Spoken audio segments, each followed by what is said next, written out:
My name is Sharon Olkin, and I'm the Executive Director of Gateway Public Schools. Today, I am actually playing the role of the proud colleague because my job today is mostly to sit back and listen to the work I'm so proud of my colleagues and fellow Gateway educators. I'm also so honored that you're here joining us today. So thank you for being with us for this event. Go ahead and move to the next slide, please. So today's event, as I believe you know, is billed as Elevating Diverse Voices. It's the intersection of SEL and equity, which you're going to hear a lot about over the course of the next 55 minutes. And those are two things that are very important to us at Gateway. We're going to talk about it from the perspective, we're going to talk about those topics by talking through three case studies, basically, of ways that we have worked to try and elevate diverse voices at Gateway, student voices, family voices, faculty voices, certainly with an eye on elevating our BIPOC staff and families and students in particular, but really also being a place that recognizes and understands that the more voices you have in the room, the better the work that we do. So today we're going to hear from three different leaders at Gateway. Carrie Marr is going to go first and talk about the work she's led in terms of transformative social emotional learning in our advisory program, which will be followed up by Jai David, our principal at Gateway Middle School, will talk about the work we did redesigning Black History Month. And then last but not least, Stephanie Kazaran, who's one of our co-principals at Gateway High School, will talk about adults modeling collaboration and the link between elevating voices of our staff, our BIPOC staff, and our BIPOC students. So we, as all good educators, we always like to start with what we hope comes out by the end. And so these are our learner outcomes. We certainly hope you leave with some specific strategies to increase student agency in a social emotional learning curriculum. Additionally, we hope that you learn some strategies to elevate student and BIPOC voice in school initiatives and events. And last but not least, see the power of staff affinity spaces and the need to transform white dominant adult spaces. So these are three different ways that we're looking at elevating diverse voices at our schools, and very concrete strategies and practices that we have been working on over the last several years.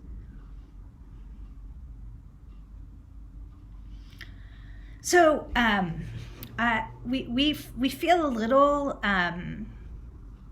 retro, I guess might be the word, going back to a Zoom format as the world is opening up. But anybody who's been in the world of education over the last several years, we're well accustomed to it, and hopefully this won't bring back any nightmares from 2020 or 2021. But just to remind you of a couple of things, please be sure to remain muted while our panelists are talking. We've already had a buzz in my office, and sirens go by, so like I said, we all remember the joy of Zoom well. And also there will be time at the end for question and answers. So if while our panelists are talking through their case studies, you want to drop a question in the chat, I will do my best to keep track of those and bring those forward at the end. There'll also be an opportunity, if you're so inclined, to come off mute and ask a question yourself. I'm thinking, the other thing is, I see many of you have already introduced yourselves in the chat. I appreciate that. It's so great to know who's here with us today. And I just want to say, one of the reasons we do this work at Gateway, and this work, I mean sharing our practices through things like this webinar, is we believe that one of the most valuable ways we can make an impact on kids and public education is by sharing good work that's happening already in our schools and by bringing people together to collaborate. We know that no one school has all the solutions or all the answers, but there's incredible work going on in schools across San Francisco, across our state, and we are really honored to be part of that great work, to share what we do and celebrate and learn from the rest of y'all. So thank you for being here and being part of this Gateway Impact event. And so with that, I'm, like I said, I get to be the proud colleague, and Carrie is going to start us off. Thanks. Thanks so much, Sharon. I'm really excited to hear from everyone else today. My name is Carrie Marr, and I'm a teacher, and I'm also the social and emotional learning coordinator at Gateway High School. And so today I'm going to be talking about my work in that latter role, talking about how we used SEL and our advisory space to address sexism on campus and trying to dismantle some of those harmful effects. So one of the things that came up as really important was thinking about how can we give students a sense of agency in our SEL curriculum. So when I started in this role at the beginning of the year, we really started out by revisiting what SEL is and setting some goals around it. So we wanted to not just talk about social and emotional learning, but specifically transformative SEL. If you're not familiar with transformative SEL, it's SEL that has a focus on identity, belonging, agency, and decision-making. And our other goal was to be both proactive and responsive to needs that we were going to see coming up. So we knew that collectively, we had been through the trauma of distance learning. We knew students had a lot going on. And then the importance of transformative SEL was that transformative SEL really ties into the restorative practices work we'd been doing for years as a school, the anti-racism work we'd been doing, culturally relevant pedagogy. And in the context of the pandemic, we knew we needed to explicitly teach and reteach some of this stuff to young people as we came back together in person. And we also know that transformative SEL specifically is showing improved outcomes and experiences for students who have unequal access to opportunities for social and emotional well-being. So any group of young folks that's marginalized, oppressed, or underserved, those are folks who are going to respond best to transformative SEL, because it's not just about manage your feelings, it's about feel empowered to change the world around you while understanding how your emotions might play a role in that. We also, as soon as we got back, saw that we were responding to student needs. So as I'm sure many of us experienced post-distance learning, there were some serious SEL gaps when we came back to being in person this school year. Around relationship skills. We were seeing way higher levels of interpersonal conflict between students. We were seeing higher rates of use of hate speech and language. We were seeing higher rates of sexual harassment and just inappropriate behavior in general. Of course, we saw this mirrored in the larger community and society. And then we started to see citywide responses and frustrations mounting from other teens across San Francisco. And specifically, we saw this issue of sexual harassment in San Francisco schools and sexual assault starting to bubble up. And those conversations were happening at Gateway as well. And so before there were citywide protests, my planning partner and I, who plan our advisory curriculum, were already thinking about, we need to address sexual harassment. We'd already been working on a curriculum specifically for the 11th graders where there were a lot of issues happening. And so we were thinking about, how do we target some of these issues coming up? Which was lucky, because it really sort of blew up across the city. As folks may have heard or seen in the papers, there were lots of protests. And so the community issue that we focused on for about a month in our advisory was sexual harassment in San Francisco, in society, and at Gateway. And so we planned a series of advisory lessons to address how social and emotional learning skills, which we'd already talked about, we had all the vocabulary around what SEL is, how did that apply and connect to how we could respond to sexism, how and why it might be important to unlearn sexist habits, beliefs, behaviors. And just for those of you who aren't familiar with Gateway High, our advisory is mixed grade. Students have the same advisor all 4 years, and it's sort of a non-academic community space where students can get together. We do announcements, we do sort of our weekly news video, and also we can do some of these soft skills kinds of lessons and thinking about things like that.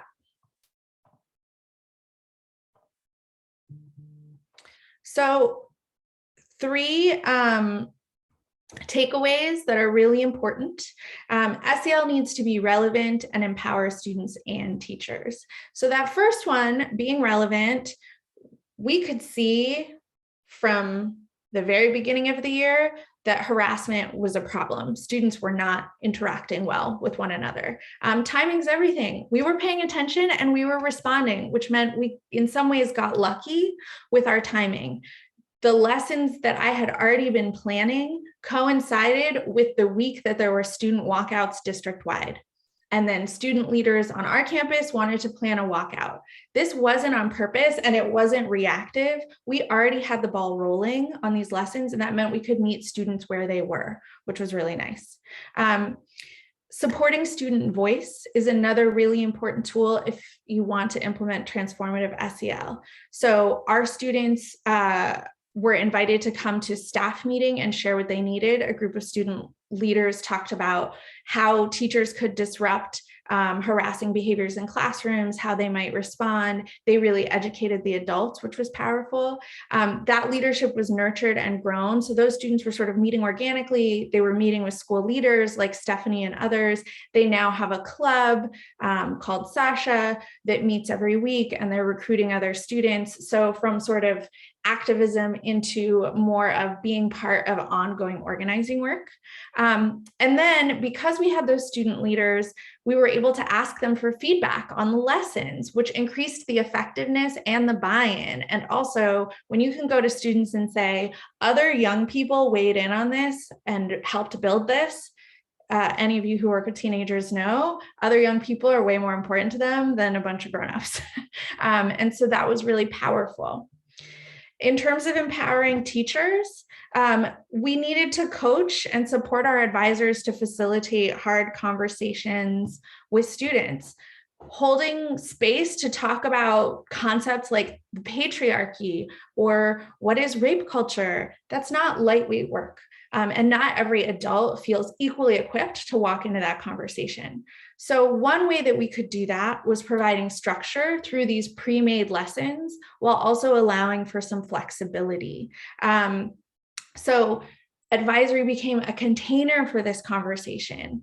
Teachers were given shared language, examples, training in PD, and then they could adapt as needed. So for folks who have wanted to have these conversations but didn't feel they have the time, now there's the time.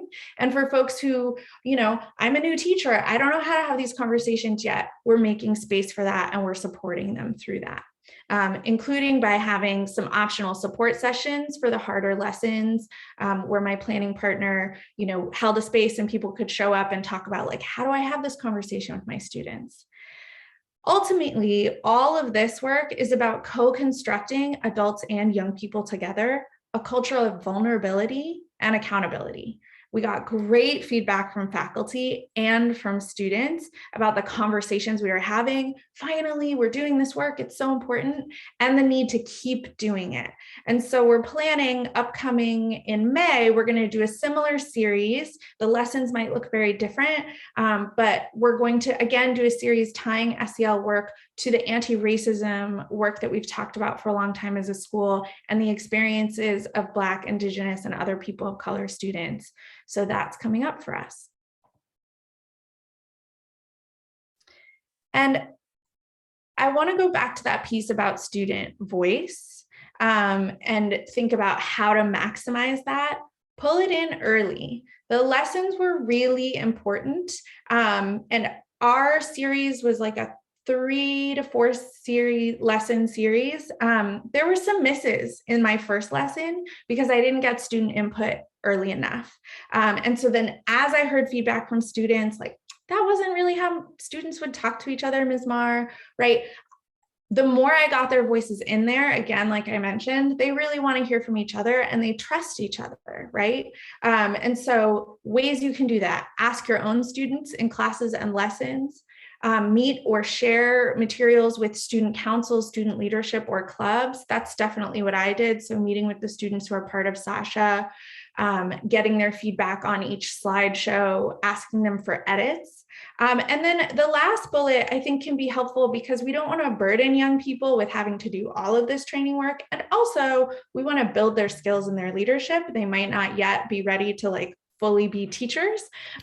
So giving them content to choose from. So for example, I found 4 videos about consent, and I had gotten feedback from students that some videos are too jokey, some of them aren't serious enough, some of them are too serious and they're boring. And so from those 4, I could take them to the student leaders and say, watch all of these, tell me which ones you think will resonate most with your peers. And so rather than asking them go find me a video on consent, I was helping to build a container for them. We'll be doing that same thing with the anti-racism work. We're going to be meeting with the different affinity clubs to hear about the experiences of BIPOC students and centering those. And then we have an affinity group called White Students Stepping Up. Those students will be planning a lesson on how to call people in and how to be allies. So again, thinking about lots of ways to pull in student voice and give them agency no matter what their identity is. And then lastly, to emphasize what it looks like to support adult bandwidth and make the work really central. We grounded the practices in a consistent space and goals for the year. So SEL work was always a goal for this school year. What exactly it was going to look like, we knew would evolve and adapt as we saw what our students needed. So we didn't know in August that it was going to be these lessons on unlearning sexism, but it became pretty apparent by October that it needed to be those lessons, right? And if you're in a setting where you don't have an advisory, or maybe you work with younger students, right? Other teachers have done this through story time is a place where SEL comes in for elementary grade kids. Regular current events practices in some part of the curriculum. So figuring out a place where the work lives consistently and is predictable for both adults and students. And then I think also prioritizing the what and the why with some flexibility on how adults facilitate that. So we all know that educators have far too much on their plates. If you're going to add something, you have to take something off. So at Gateway, we take the lesson planning off for advisory. We make it so that they know these conversations are happening all school. If I'm a math teacher, I don't have to think about are 4 different kids in 4 different math classes going to pop up with questions. Ms. Mar, did you see this thing that's happening in the world? What's going on? Because no one's responding to larger social issues. I know that advisory is a space where we can hold those conversations. And then we also trust adults and tell them that they can be flexible. So for example, the content itself can't be flexed, but if I know that my advisory is a group of really shy people who aren't going to respond best in a whole class discussion, maybe I have them do a writing activity and then they share with just one partner first, right? I know my kids and I'm going to be trusted with that. So thinking about those ways that we support adults, make space for them to learn and grow, and then make space for them to hold those spaces for young people to have these really important conversations. Thanks so much. Hello, community. My name is Jai David. I'm at the Gateway Middle School site. I'm the principal at Gateway Middle School, and I'm excited to talk about how we engage all stakeholders this year to rethink and redesign Black History Month. One thing I need to mention, if you can't tell, I've been fighting off a bug for the last 6 days, so you'll have to excuse my soft speech or when I need to take a pause or clear my throat. Thank you. So it felt really important to anchor our Black History Month launch in content that generated love and joy and critical hope. So I chose Dr. Cornell West's masterclass segment on Black love, A Love Like No Other, because it perfectly synthesized love, joy, and critical hope in what Dr. West calls Black love. As a staff, we watched this moving and powerful 14-minute video and then broke into our respective affinity groups, the white affinity group and the BIPOC affinity group, to process the content that we were about to anchor our work in together in a safe and familiar space. The film oops, yeah, sorry. The film was also shared later with families and students during our closing Black History Month event, the Black Excellence Award celebration, which I'll talk more about shortly. So as a staff, we explored the question, what do we want Black History Month to be about for our school, for our students, for our staff and families?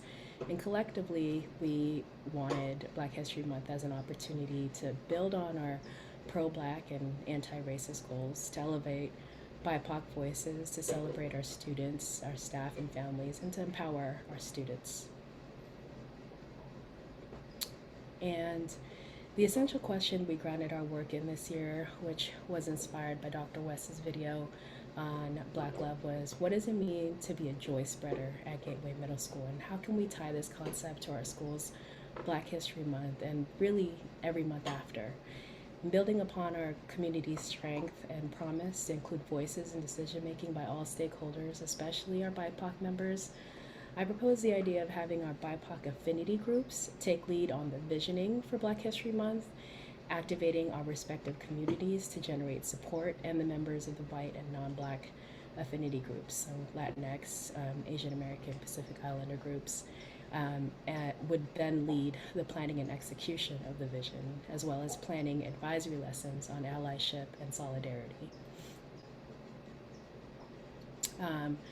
So here are just some ways we elevated BIPOC voices and student agency in the planning of Black History Month through our Black Student Union, as well as our Latinx Student Union. We also activated our web leaders as well. For staff input, we had our staff affinity groups, and then for family engagement and participation, there was a lot of participation in the Black Excellence Award celebration, as well as planning for it, opportunities to plan for it. Oh, there we go. I just spent a little time talking about how we prepared for our Black History Month launch in various spaces with stakeholders. So here I'll briefly share the outcome of our collective effort. One idea was the Heroes Wall, and the premise of this was to spotlight the national, community, local, and personal heroes each month. In the month of February, the theme was Black Heroes. Latinx Student Union and the Black Student Union worked together to identify heroes they felt were relevant to celebrate and provide a short blurb of their contributions to the Black love, joy, and excellence. Our Asian American Pacific Islander students contributed to this by interviewing our Black and African American staff for the Gateway Middle School Heroes portion of the Heroes Wall. Our white affinity group leads led the creation of lessons and resources for advisory on allyship and solidarity, which they did consult with the BIPOC affinity group just as a second look. Students learned about allyship, solidarity, and as well as tangible moments, examples of history, past and present, of allyship and solidarity. Within the Left Every Voice series, we also built in a virtual Black History Month talent show to encourage students to showcase their talents and solidarity in a safe, responsive kind of manner. So this was around the time when the Omicron surge was starting to stabilize. So we weren't sure yet what that was going to look like, so it had to kind of stay virtual at the time. Finally, on March 3rd, we held our first in-person Black Excellence Award celebration, which had themes of Black women woven throughout as an acknowledgement to our transition from Black History Month to Women's National History Month. And then the final step of our first in-person Black History Month launch was to close the loop with feedback session from stakeholders so we can improve our process in service of making sure the experience remained meaningful, powerful, and Black-centered, with authentic opportunities for non-Black folks to move from allyship to co-conspirators.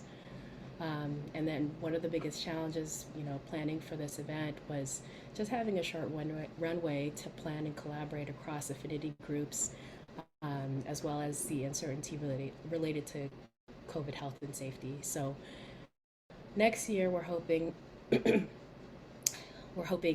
that we will bake in these key events into our culture calendar so we can plan for it months ahead. This goes for all heritage months, including the Latinx, Indigenous people, and AAPI. And so, on that note, at the end of this presentation, I've included some lessons on allyship, solidarity, Black History Month virtual talent show video, which is really cute, and our slide deck for the Black Excellence Award celebration.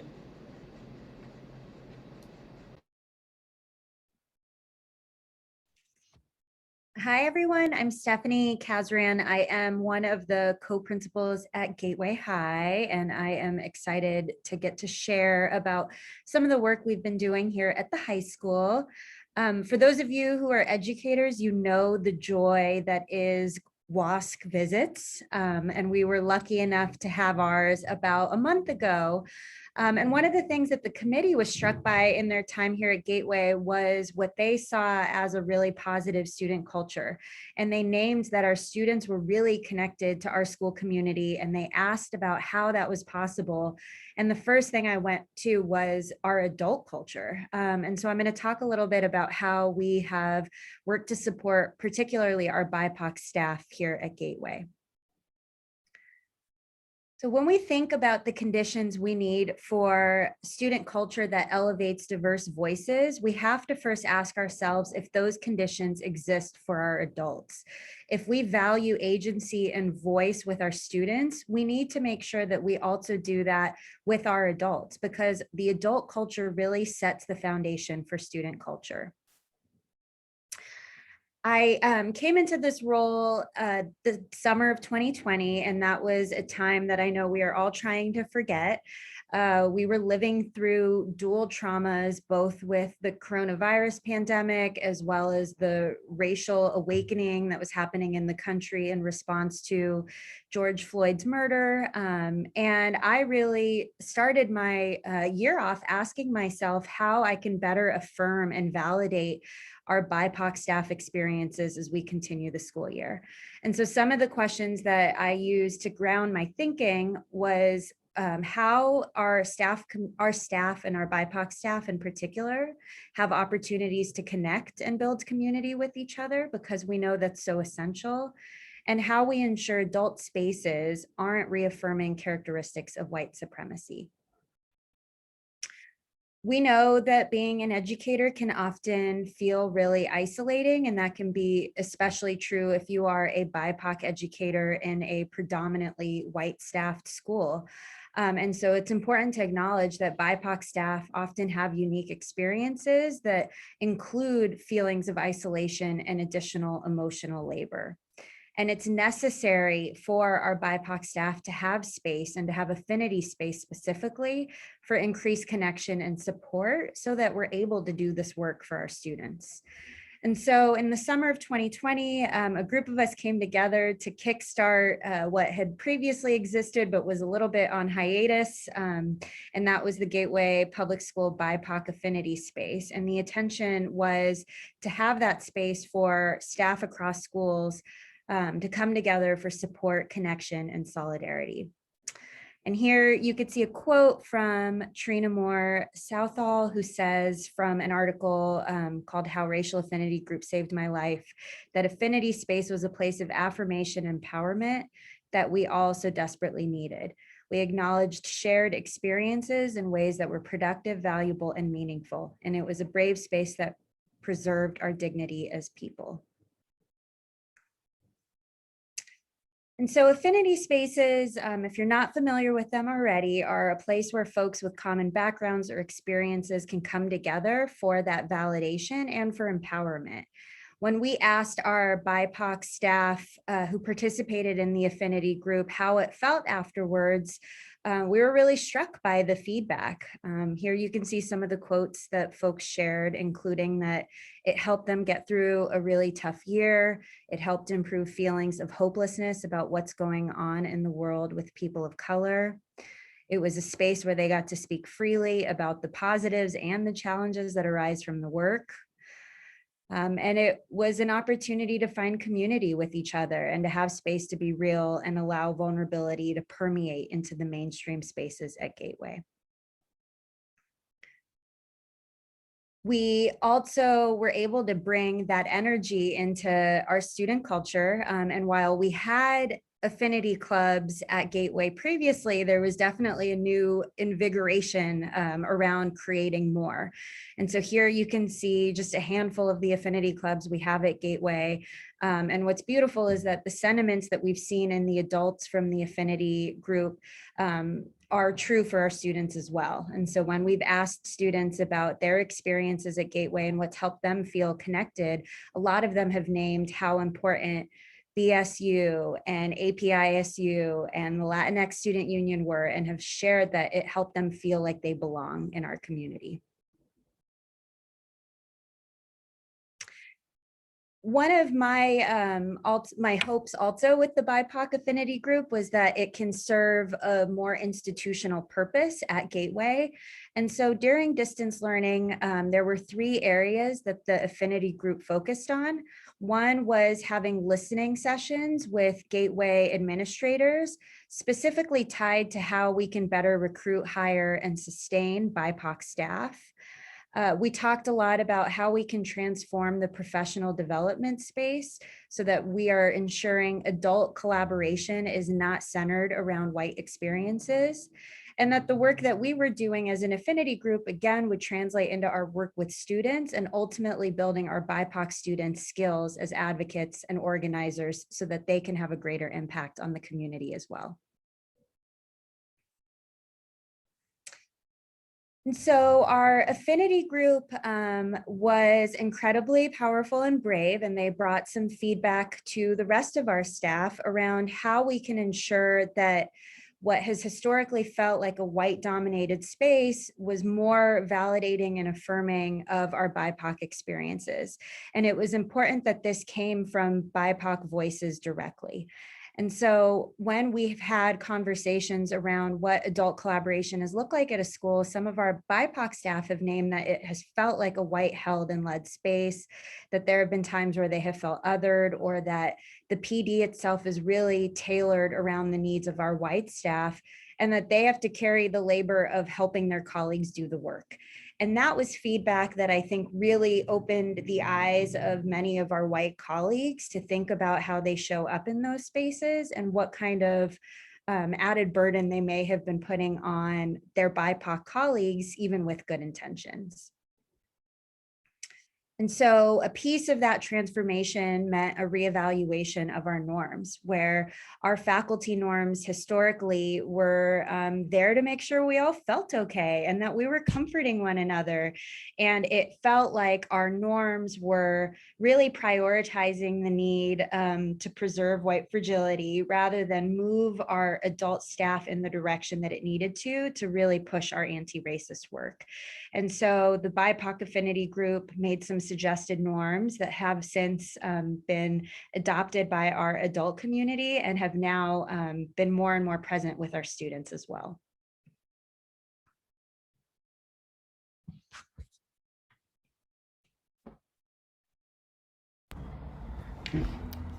Awesome. Thank you. Like I said at the beginning, I was just so excited to get to listen to these three presentations. As somebody who has participated, I have an advisory at Gateway, so I participated in all of those advisory lessons on unlearning sexism. I am a white staff member who learned a lot from the listening sessions of our BIPOC affinity group. And I was blown away by the depth and power of the Black History Month events at Gateway Middle School this year. Even having been part of those things, hearing you 3 talk about it just reinforced for me how lucky I am to work with you. This is the moment when we are hoping to be able to elevate some of your voices, those of you who are here, because as we've been going, I've been noting down some questions that might help clarify or push the thinking a little bit or push the presentations a little bit, but mostly we want to hear your questions. So one thing I am seeing I'm seeing a couple of questions already. The first one, we'll do this. Can we, oh, there we go. She put it back up. Thank you, Stephanie. Stephanie, can you maybe just take that as a moment to talk about those norms and how they have changed, if the norms we already had and how they maybe changed just a little bit, and how you think they've created a more race equitable space amongst our faculty? Absolutely. So one specific example is one of the prior norms we had was assume best intent. And that was one that, having talked to many BIPOC staff members, folks struggled with, because there's an assumption of goodness or an assumption that didn't always feel like it necessarily matched the experience of the BIPOC person in that. And so one of the shifts was moving away from assuming best intent to understanding the difference between intent and impact. So I can see that I have a colleague who maybe says something with an intention not to hurt me, but a part of their work is to understand that the impact might be that they hurt me. And so that I think helped us also put some more responsibility back on our white colleagues to think about the impact. And it's not enough to just rest on good intentions always. And so that was one example of a norm that shifted from just assuming goodness and good intent to really recognizing the impact of our words and choices. Thank you. That's really helpful as an example. There's a question in the chat. How did you deal with any pushback from white students, but especially staff? And I want to give a little bit of frame for that. For the Carrie, when she was talked about, this is a quote that I wrote down because I thought it was so lovely, that we work to co-construct with students and adults a culture of vulnerability and accountability. And I'm wondering if, in answering the question, dealing from pushback from white students and staff, maybe if vulnerability and accountability maybe if there's a link there. I know I just made the question harder, but I'm wondering if any one of you three can try and talk about that a little bit.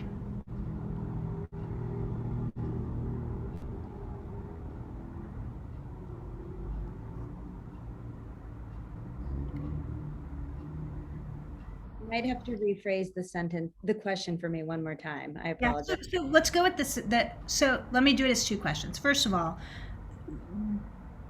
co-constructing a culture of accountability and vulnerability. I'm wondering if we can talk about how that helps us do this work, and helps us deal with any pushback when folks get nervous or scared or threatened.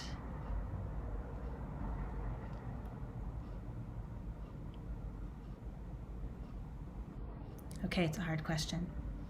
I'm trying to practice stepping back, but if y'all need me to jump in, I'm happy to. I mean, I'm not on the panel, but just in relation to the pushback, I feel like as as the white educator on the panel, maybe I'll take a quick stab at that one. So I think folks who come to our school come because they believe in this work. And that said, sometimes facing up to privilege and our own internalized bias and our own the ways we contribute to maintaining a racist status quo is hard to do and is scary. And so I think in order to make that happen, you have to create a culture where there are spaces where you can be vulnerable and honest, and you have to have a culture where you insist upon accountability, right? And I'll give one example from my own learning. In the BIPOC listening session, one of the comments was, sometimes it feels like we deal with things that are microaggressions as if they are interpersonal dynamics. And so we deal with it by trying to bring them together, people who have had a disagreement together, to deal with the interpersonal conflict. When really the issue is we need to hold people accountable when they fall back on microaggressions, right? And so that was like, you have to be, we had to create spaces where we can be vulnerable enough to recognize that's what we're doing, and where we feel comfortable holding each other accountable. So that's sort of that's what I was envisioning. Sorry, it was a hard question. I'm wondering if there was another question in the chat about if our affinity spaces are required or optional, and maybe that's another way to talk about this and sort of where we are as a community.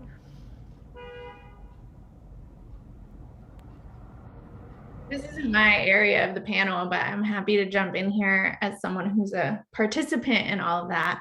And Heidi, I'm seeing your follow-up question in the chat.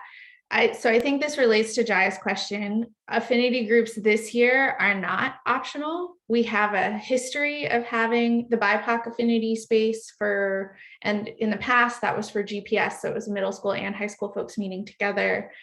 This year we've done it more separate between the two schools, because each school community has its own social dynamics, right? So the issues we face at each school might be a little different, although we sometimes do things together.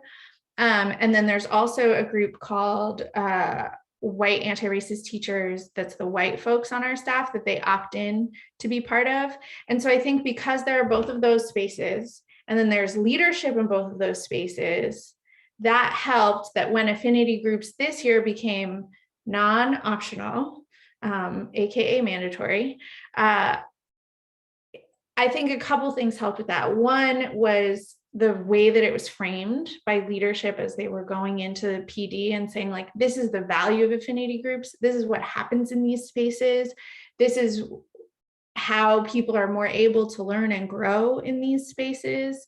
How it can be a little easier to be vulnerable, how you might not, I might not feel like I have to police my language as much, or like, I'm not going to be worried that I'm going to like get canceled if I say something, right? So just creating buy-in by showing people the value of it, and then just making space and time for it to happen. And then also having leadership from each of those sort of opt-in teams do that work. So I don't know exactly what happens in the white affinity group, and I'm sure that there is pushback, and other people who are in this meeting, like I know Jenna is in this meeting right now, and she is one of the leads on that. But I think that for me as a person of color, that's like one of the magical things about doing it in affinity groups is like, I'm not holding that space. I'm holding my own space and like working through my own stuff, but I'm not, and I have plenty of work to do. But I'm not having to then like hold that space for my white colleagues who are like trying to do whatever work they're trying to do. They're holding that for each other, and they're holding each other accountable. And I think that can be what's tricky, Heidi, about like PLCs, is that when it's seen as like one group trying to push it out to the whole group, then people are like, yeah, but like there's 85 other things that are important. And there are 85 other things that are important. And when it's everybody and we're all doing it, and when some of those leadership voices are coming from within each affinity group, I think those were things that helped with buy-in and being willing to be vulnerable. Yeah, I would add, I think, having been here for years and having done anti-racist work as a staff, one of the challenges that I feel like we've hit year after year is how you differentiate it. We have some folks who have been deeply involved in doing anti-racist, anti-bias work professionally and personally for years. And then we have folks who are like, I'm a first year teacher who knows how to teach chemistry. I don't know how to do this. And how do you have an adult community come together to do a work, recognizing everyone is in a different place with that?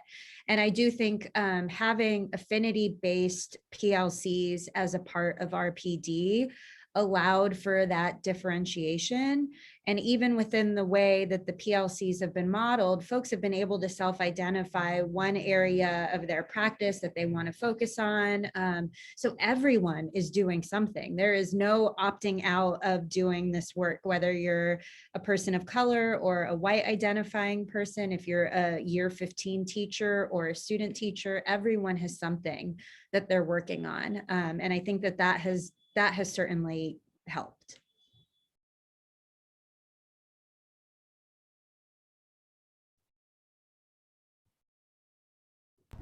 I'm wondering if I think, so there's a question about how we created the norms and how that process, how that went.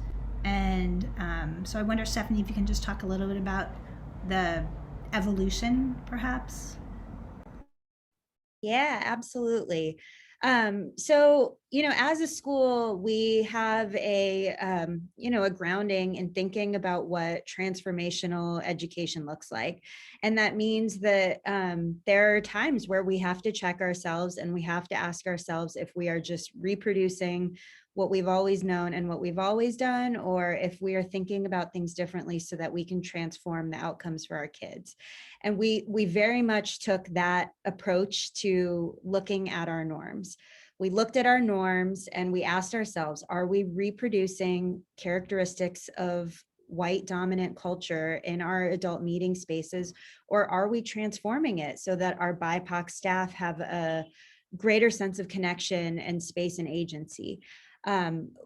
When we brought the norms to our larger staff, it was very much driven by our BIPOC voices. And I think that's really what helped us to get the buy-in, because we have a community that is so invested in one another, that when folks were seeing how our BIPOC staff felt in these shared spaces, I do think it was that call out and accountability that they needed to really think about how we show up in those spaces and how we might need to do something differently. And so when we introduced the norms, it was led by BIPOC staff who were a part of coming together and thinking about what norms we wanted. We introduced one norm at a time. It wasn't the sort of thing where all of a sudden we had a slide with 50 new norms and people gave a thumbs up saying they agreed.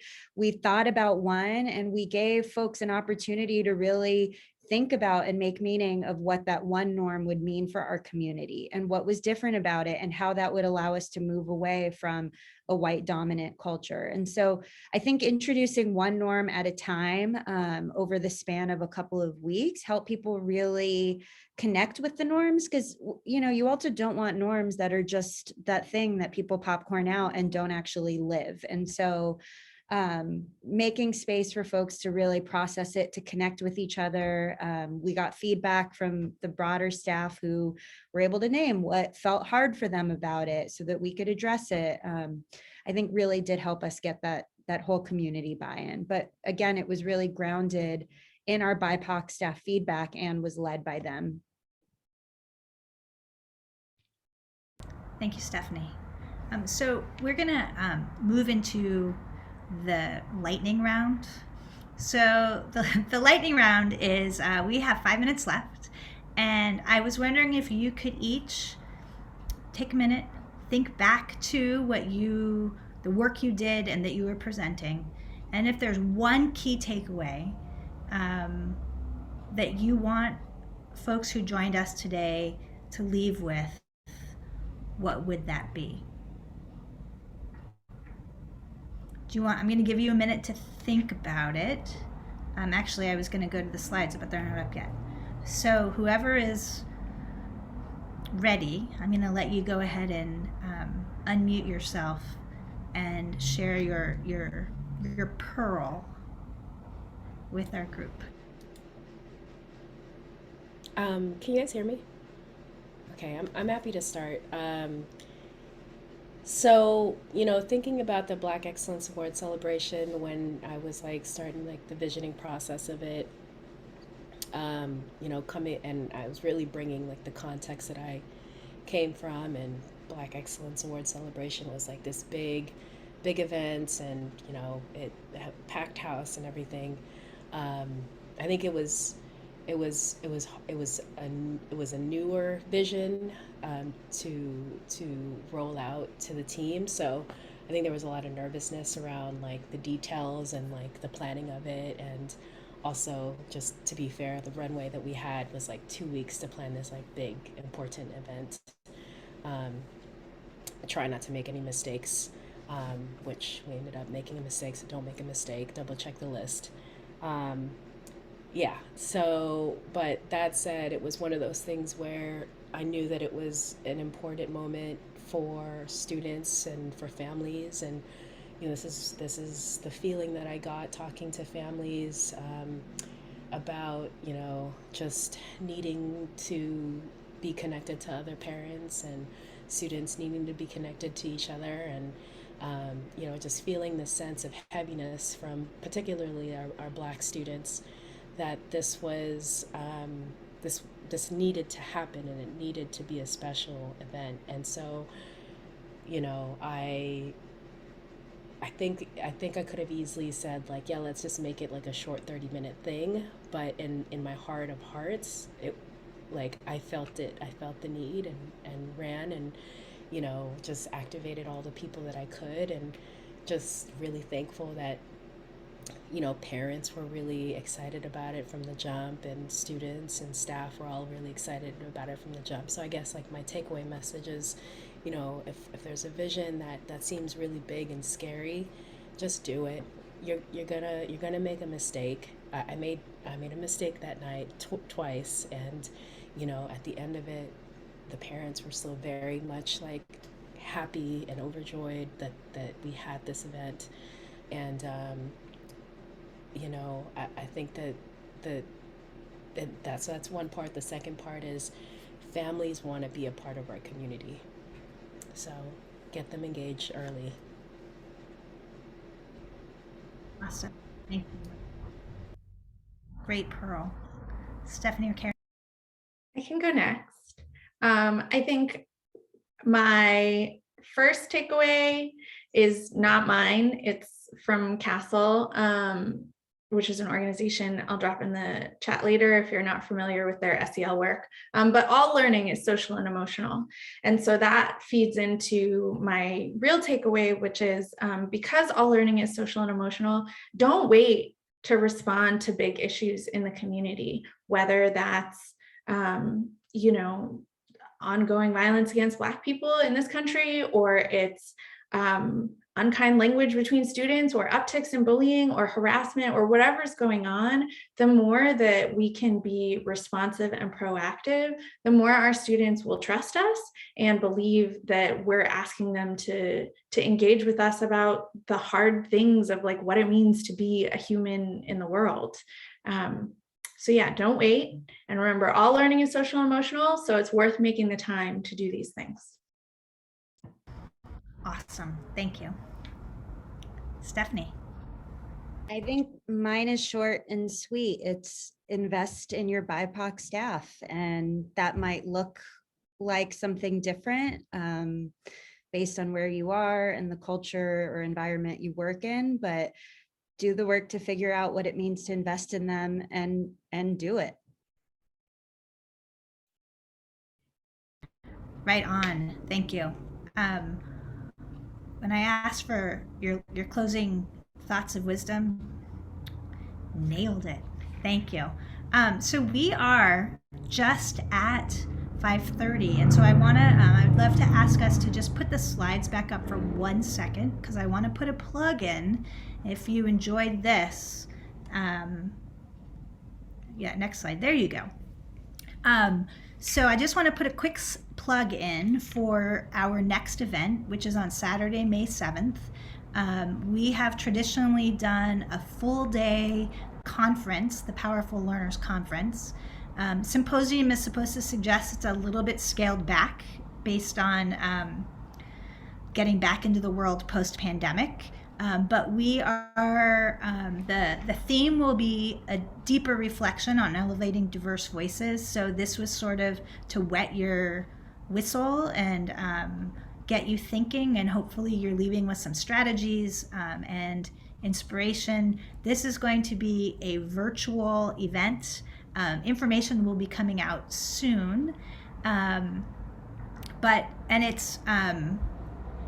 It's from free to $150. Our goal at Gateway is to really just create these venues to bring educators together to collaborate and learn from each other.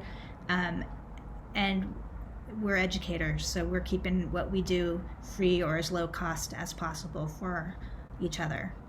Okay, can we just unstop sharing for 1 second? I just want to see, thank you. So I want to thank, first and foremost, Carrie, Jai, and Stephanie. You three, I've said it before, but I'm going to say it again. You inspire me every day. And I really appreciate you not only taking the time to share today, but for the thoughtful, heart, powerful, and values-laden work that you do every day. You're extraordinary. And I want to thank those of you who came today for spending this hour with us. I hope you got something out of it. And oh, good. Thank you for nodding, Heidi. You're the best. We hope we'll see you again soon. Thank you so much for being here.